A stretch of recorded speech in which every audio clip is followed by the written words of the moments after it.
শুভ নববর্ষ সকলকে। আর আমার বছরের প্রথম দিনটা কেমন কেটেছিল চলো সেটাই তোমাদের সাথে শেয়ার করি। তো সকালের খাবারে খেয়ে নিয়েছিলাম মিক্সড রাইস, দেন চলে এসেছিল আমার পয়লা বৈশাখের নতুন ড্রেসটা অর্ডার দিয়েছিলাম অনেক দিন আগেই, বাট অর্ডারটা ডিলে হয়ে যাওয়ার কারণে ফাইনালি পয়লা বৈশাখের দিনেই চলে এসেছিল।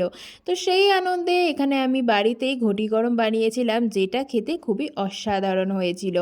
এরপর দুপুরের খাবারে ছিল শাক, অনেক ধরনের ভাজা, ডাল, মাছ, চাটনি, পায়েস, যেটার ভিডিও আমি নিতেই ভুলে গেছিলাম।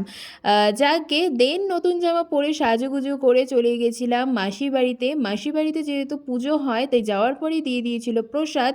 তো খেয়ে গল্প করে মেসোর দোকান থেকে মিষ্টির প্যাকেট নিয়ে চলে এসেছিলাম বাড়িতে। আর মিষ্টি জিনিস খেতে খেতে মুখ পুরো মিষ্টি হয়ে যাওয়ার কারণে এখানে বাড়ির সামনে থেকে চিংড়ি মাছের পকোড়া নিয়ে এসেছিলাম। তো তোমাদের নববর্ষের দিনটা কেমন কেটেছে জানিও, আর ভিডিওটা ভালো লাগলে অবশ্যই চ্যানেলটিকে সাবস্ক্রাইব করে নিও আরও এরকম নতুন নতুন ভিডিও দেখার জন্য। বাই।